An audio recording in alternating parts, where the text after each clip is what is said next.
Hi అండి, welcome to our channel. వీడియోని like చేసి ఛానల్ని సబ్స్క్రైబ్ చేసుకొని సపోర్ట్ చేయండి. మాధవ గురించి మాట్లాడాలని చక్రి కన్నా క్యాషువల్ను పక్కకు పిలుస్తుంది మహాలక్ష్మి.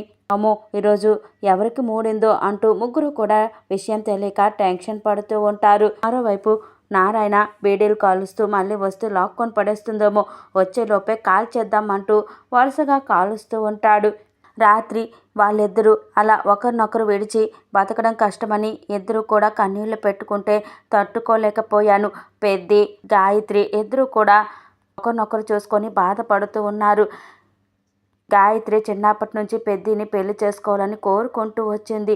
పెద్ది కూడా మన అందరి ముందు బయటపడలేదు, కానీ రాత్రి గాయత్రి దగ్గర ఓపెన్ అయిపోయారు. చిన్నప్పటి నుంచి పెద్ది కూడా గాయత్రిని పెళ్లి చేసుకోవాలన్న ఆశతోనే ఉన్నారు అని మహాలక్ష్మి అంటూ ఉంటే, అది మాకు అర్థమైందండి. ఇద్దరు ఒకరి కోసం ఒకరు పుట్టారని చిన్నప్పటి నుంచి మేము అనుకున్నాం.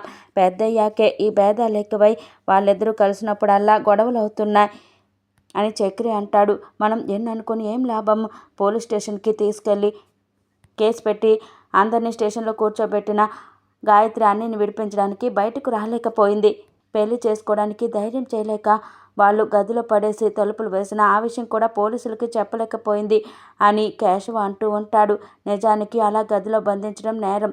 ఆ విషయం చెప్పుంటే పోలీసులు వాళ్ళందరినీ తీసుకెళ్ళి లోపలేసేవాళ్ళు. అంత మంచి అవకాశాన్ని వదులుకుంది కేవలం ధైర్యం లేక. ఆ రోజు కానీ గాయత్రి పెరిగితనంతో ఆగకపోయి ఉంటే పోలీసులే పెద్దికి గాయత్రి నుంచి పెళ్లి చేసేవాళ్ళు. గాయత్రి ఒక్క మాట చెప్పుంటే బాగుండేది అని మహా అంటుంది. ఇప్పటికే దానికి 1000 సార్లు చెప్పాను, ఎటూ తేల్చుకోలేక ఇంత దాకా తీసుకొచ్చింది అని కన్నా అంటాడు. పోనీ అన్నీ అయినా ధైర్యం చేసి గాయత్రిని తీసుకెళ్ళి ఎక్కడికైనా వెళ్ళిపోయి పెళ్లి చేసుకుంటే సరిపోయేదని చక్రి అంటూ ఉంటాడు.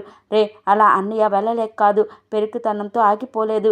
వాళ్ళిద్దరూ వెళ్ళిపోతే అత్తయ్య మన మీద కేసు పెట్టి ఇబ్బంది పడతామని ఆలోచించి ఆగిపోతున్నాడు అని కేశవ అంటాడు. ఇప్పటి వరకు జరిగింది వదిలేద్దాం, ఇప్పుడు ఫ్రెష్గా ఏం చేద్దామో అదే ఆలోచిద్దాం అని మహాలక్ష్మి అనడంతో ముగ్గురు కూడా ఆలోచిస్తూ ఉంటారు. మన పెద్ద సుఖం కోసం, సంతోషం కోసం ఏదైనా చెయ్యాలి. ఏదైనా కాదు, పెళ్లి చెయ్యాలి. అందుకు ఏం చెయ్యాలి అని మహాలక్ష్మి అంటూ ఉంటే, మా అత్తని లేపేయాలి అని చక్రి అనడంతో అంతా కూడా షాక్ అవుతూ టెన్షన్ పడుతూ ఉంటారు. చెప్పండి, మాట్లాడండి. కష్టాల్లో మనతో నిలబడ్డాడు పెద్ది. జీవితంలో సుఖంగా ఉండాలంటే తన్ని గాయత్రితో కలపాలా లేదా చెప్పండి అని మహా అంటూ ఉంటే, ఏం చెయ్యాలో మీరే చెప్పండి అని కేశవ అంటాడు. మనమంతా కలిసి గాయత్రిని మీ అన్నయ్యకిచ్చి చేయమనడానికి తాంబూలాలు తీసుకొని మీ అత్తయ్య ఇంటికి వెళ్దాం అంటూ మహాలక్ష్మి చెప్పడంతో, ఆవిడ ఒప్పుకుంటుందంటారా అని చక్రి వాళ్ళంతా కూడా టెన్షన్ పడుతూ ఉంటారు. నేను చూసుకుంటాను, ముందైతే మనం తాంబూలాలు తీసుకొని వెళ్దాం పదండి అంటూ మహాలక్ష్మి ముగ్గురిని తీసుకొని తాంబూల పళ్ళాలతో తయారింటికి వస్తుంది. తయారు అలా రావడం చూసి షాక్ అవుతూ ఉంటే గాయత్రి టెన్షన్ పడుతూ ఉంటుంది. Please subscribe my channel. Thank you for watching.